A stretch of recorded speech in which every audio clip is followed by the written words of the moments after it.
Immune system की एक लड़ाई का एक तरीका होता है। कैसा तरीका होता है?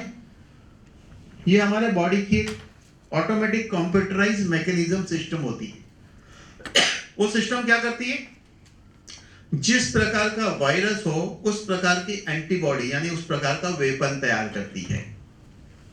मान लो पुराने जमाने की लड़ाई की सिस्टम और हमारे शरीर की इम्यूनिटी की सिस्टम एक जैसी है। देखिए, पुराने समय में लड़ाई की क्या सिस्टम थी कि पहले होते थे पायदल, यानी कि वो चल के लड़ते थे। उनके पास क्या होता था? तलवार और ढाल। उसके बाद होते थे घोड़े वाले, उसके पास क्या होता था? तलवार और भाला। उसके बाद हाथी, उसके बाद तो ये सिस्टम वैसे ही काम करती। देखता है कि भाई सामने पैदल वाला आ रहा है, पैदल वाला आ रहा है, तो ठीक है घोड़े वाले को भेज दो। घोड़ा आ रहा है, ठीक है हाथी को भेज दो। हाथी आ रहा है, ठीक है तोप से उड़ा दो। ये सिस्टम होती है। ऐसी हमारी इम्यूनिटी की सिस्टम है। लेकिन कभी कभी क्या होता है, ये सिस्टम फेल होती है। फेल होने के कारण क्या होता है? एक होता है हाइपो इम्यूनिटी, यानी इम्यूनिटी जब वीक होगी तो वायरस बैक्टीरिया से रिलेटेड डिसीज पैदा होगी। एक डिसीज ये होगी हाइप इम्यूनिटी जब ज्यादा काम करेगी। लो इम्यूनिटी में वायरस बैक्टीरिया सवार हो जाते हैं। एक होता है ऑटो इम्यूनिटी। ऑटो इम्यूनिटी में समझाता हूं कि दो ग्रुप के सैनिक लड़ रहे हैं। एक ने लाल टोपी पहनी, एक ने काली टोपी पहनी है। टोपी गिर गई तो पता नहीं चलता कौन किसका, एक दूसरे को मार रहे हैं आपस में। तो बॉडी की इम्यून सिस्टम जब बॉडी के यूजफुल सेल्स को मारने लगती है और उसकी वजह से जो बीमारी होती है, वैसी सारी बीमारी को auto immune disease medical science में कहा जाता है। जैसे कि डायबिटीज ऑटो इम्यून डिसीज है, lung degeneration auto immune disease है, घुटने की गादी घिस जाना ऑटो इम्यून डिसीज है। ऐसे अनेक प्रकार की डिजेनरेटिव डिसीज ऑटो इम्यून, जो यूजफुल सेल्स थे, इम्यून सिस्टम ने उसको डिस्ट्रॉय कर दिया। इस तरह तो ये सब आर्टिकल में यही बताया गया है कि आज हम उस मुकाम पे खड़े हैं।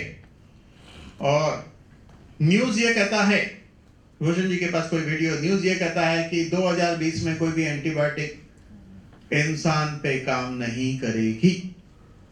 तो अब हम एंटीबायोटिक के भरोसे जिंदगी जिए या हम अपनी इम्यूनिटी के भरोसे जिंदगी जिए? यस। तो हमारे इम्यूनिटी के भरोसे जिंदगी जीनी है तो हमें इम्यूनिटी को समझना पड़ेगा, उसको अच्छा रखना पड़ेगा, उसको मेंटेन करना पड़ेगा। देखिए, सब्जेक्ट बहुत बड़ा है। अभी तक तो इंट्रोडक्शन में चल रहा हूं मैं, अभी असली सब्जेक्ट पे आया नहीं हूं। यानी कि इम्यूनिटी सबसे इंपॉर्टेंट। ये बात तो समझ में आ गई आपके? चलिए, अभी ऐसा है कि बच्चा जब पैदा होता है तो पहले 3 महीने तक मां का दूध पीता है। जब बच्चे को बाहर की खुराक दी जाती है तब देखिए क्या होता है, उसके बाद ही तो मैक्सिमम जो डॉक्टरों का भी ये ऑब्जर्वेशन है कि चौथे महीने के बाद जनरली बच्चे को बीमारी शुरू होती है, कुछ ना कुछ बीमार गिरते हैं। तो पहले 3 महीने तक ज्यादातर बच्चों की हेल्थ अच्छी रहती है, जो भी होता है चौथे महीने के बाद। तो चौथे महीने से 40 साल के बीच हमारी इम्यूनिटी इतने हद तक गिरने लगती है, इतने हद तक गिरने लगती है कि 40 के बाद इंसान का एक ही मकसद रहता है कि मैं अपने बीमारी में से कैसे बाहर आऊं। बाकी कोई मकसद नहीं रहता है। पहले क्या मकसद रहता है? पढ़ाई करूं अच्छी। फिर क्या मकसद रहता है? पैसा कमाऊं अच्छा। फिर क्या मकसद रहता है? जिंदगी जीऊं अच्छी। जब जिंदगी जीऊं अच्छी ये मकसद पे वो जाने ही वाला था कि उसके जिंदगी में एक चीज आ गई, बीमारी। पता है जिंदगी का कड़वा सत्य क्या है?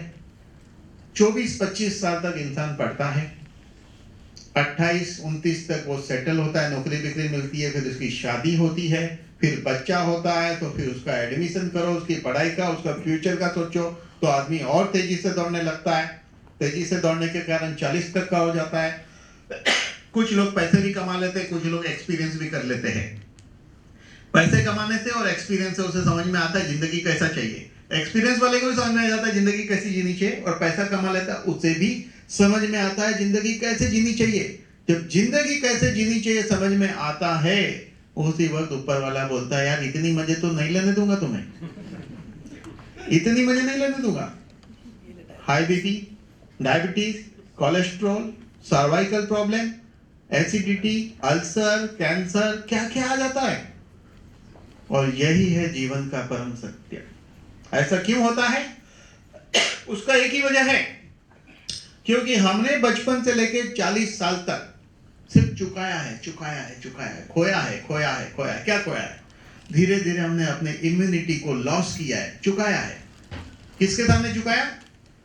जो हमारे ऊपर वायरस अटैक हो रहा है, ये एसिडिटी है, फ्री रेडिकल है, इनके सामने लड़ते 40 साल तक हमारी सिस्टम लड़ के अब कहती है कि अब हमें और युद्ध लड़ने की ताकत हमारे अंदर नहीं बची, अब हम ज्यादा युद्ध नहीं लड़ सकते हैं। इसलिए युद्ध थोड़ा लड़ते हैं, थोड़ा नुकसान भी होता है। कहीं ना कहीं एक गांव आपका लुट गया, हाँ, आपका अभी लिवर कमजोर हो गया, बोले ठीक है मेरी इतनी क्षमता है, मैं उतना दूर ध्यान नहीं दे सकता।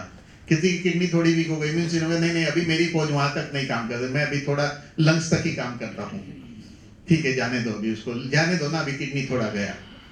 यही हो रहा है।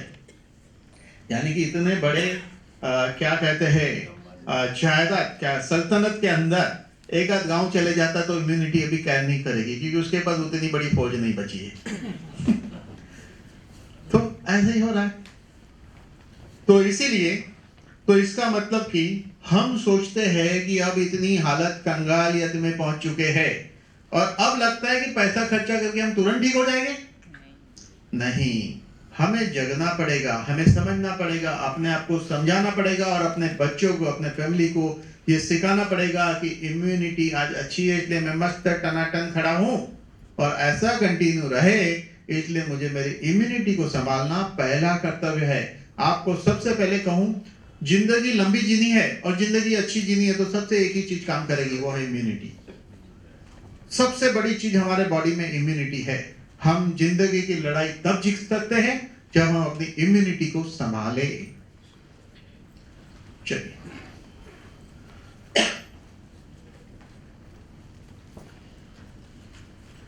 हाँ, अभी ऐसा है कि जिसकी हम बात करने वाले हैं वो है काउ कोलोस्ट्रॉम। काउ कोलोस्ट्रॉम के अंदर अनेक प्रकार के ग्रोथ फैक्टर वगैरह पाए गए हैं जो हमारे ह्यूमन ग्रोथ फैक्टर से मैच होते हैं। तो सबसे पहले हम इसके बारे में थोड़ी सी जानकारी ले लें। क्या है ये कोलेस्ट्रॉल? बच्चा जब पैदा होता है तो माँ उसे पहले 3 दिन हर 2 घंटे में दूध पिलाती है। पहले 3 दिन जो होता है ग्रीन कलर का येलोइश गाढ़ा दूध होता है, उसे कोलेस्ट्रॉल कहते हैं।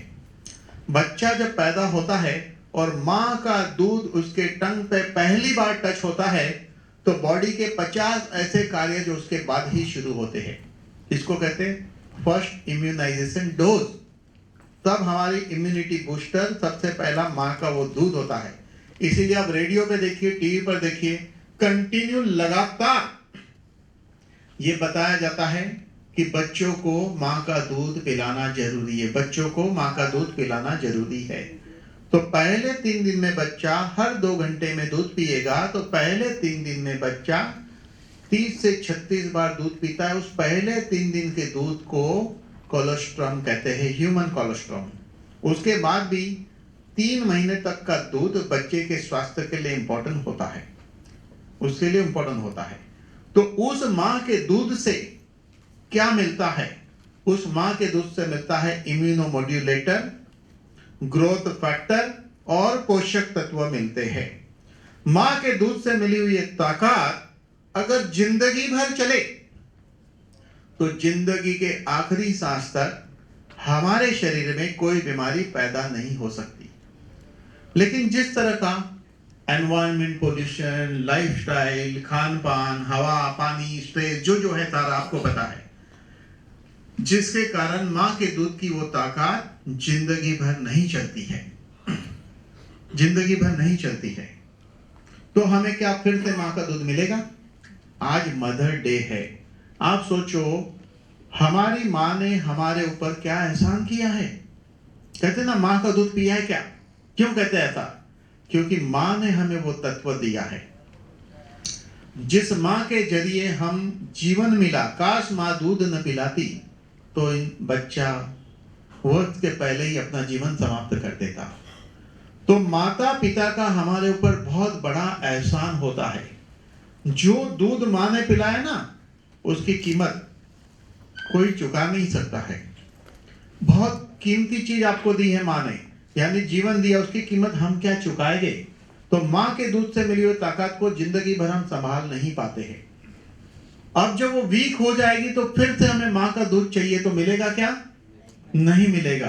तो साइंस ने इसे ढूंढना शुरू किया तो साइंस को पता चला कि गाय जब बछड़े को जन्म देती है तो पहले 3 दिन के दूध में वही तत्व पाए गए जो मां के दूध में है। और मजेदार बात यह है कि मां के दूध में जो तत्व पाए गए उससे 4 गुना स्ट्रॉन्ग तत्व गाय के पहले 3 दिन के दूध में होता है। इसीलिए क्या है? आईच्या दूध नंतर गायच्या दूध, है कि नहीं? इसीलिए हम उसे गौ माता कहते हैं। लेकिन बैल को तो हम पिता नहीं कहते हैं।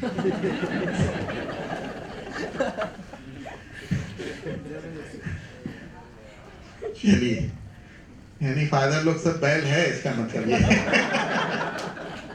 हम सब बैल है।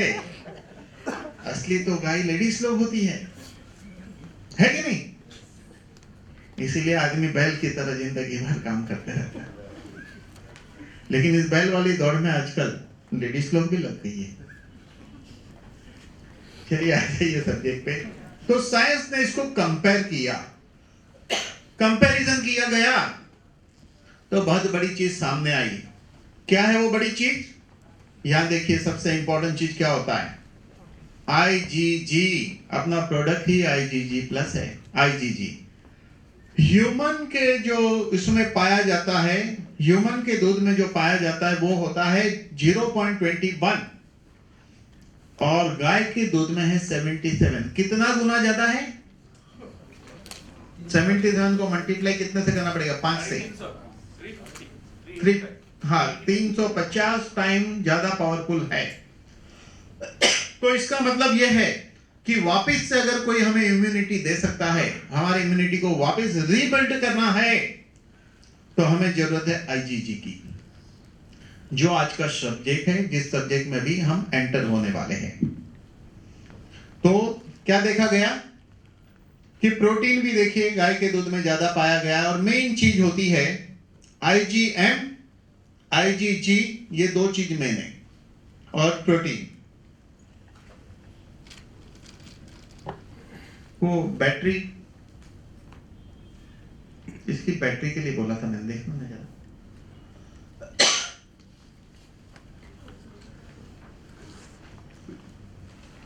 चलिए, जीतू भाई को ऑलरेडी बोला, उसने लिया होगा, नीचे है, ले लीजिएगा। हाँ, अभी ऐसा है कि गाय का ये दूध हरदम सहज उपलब्ध तो नहीं है ना। गाय के पहले 3 दिन का दूध मिलेगा क्या? नहीं। साइंस ने टेक्नोलॉजी का विकास किया और पहले 12 घंटे के दूध में से उसे टैबलेट के स्वरूप में कन्वर्ट किया गया। टैबलेट के, और इसको ओरली लिया जाता है। इस पे रिसर्च हुआ है कि इसकी कोई साइड इफेक्ट नहीं है। ओरली लेने के बाद स्टमक में अनेक प्रकार के एसिड होते हैं जिसके कारण उसके पोषक तत्व खत्म हो सकते हैं, लेकिन इसके अंदर, कोलेस्ट्रॉम के अंदर बहुत मजेदार चीज पाई गई है। इसके अंदर एक प्रोटीन होता है जो ट्राइप्सिन इनहिबिटर है, यानी कि वो उसके मॉलिक्यूल को बचाता है और आंतड़ी में जब जाके उसका हमें बेनिफिट मिलता है, यानी कि उसकी वो शक्ति खत्म नहीं होती, उसके अंदर ऑलरेडी मौजूद है उसी में। यानी कि ओरली इंटेक करने से उसको इंटेस्टाइन में जाना चाहिए, कई ग्रोथ फैक्टर को वहां एब्जॉर्ब होना चाहिए, तो वो होता है। ये साइंटिफिकली प्रूव हुआ है, हर चीज को साइंटिफिकली प्रूव किया गया है दुनिया में। अब हजारों साल से आयुर्वेद इसको मानता है, कई जगह पे इसका उपयोग भी करते थे और करते हैं, आज भी करते हैं और करते थे। इसको कहा है आयुर्वेद ने गोपीयूष।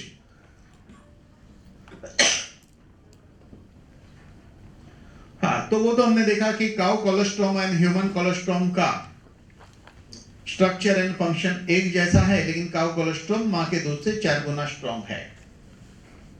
अब हमने क्या देखा कि अलग अलग प्रकार से हमारे शरीर में बीमारी पैदा होती है because of immunity and growth factor के कारण।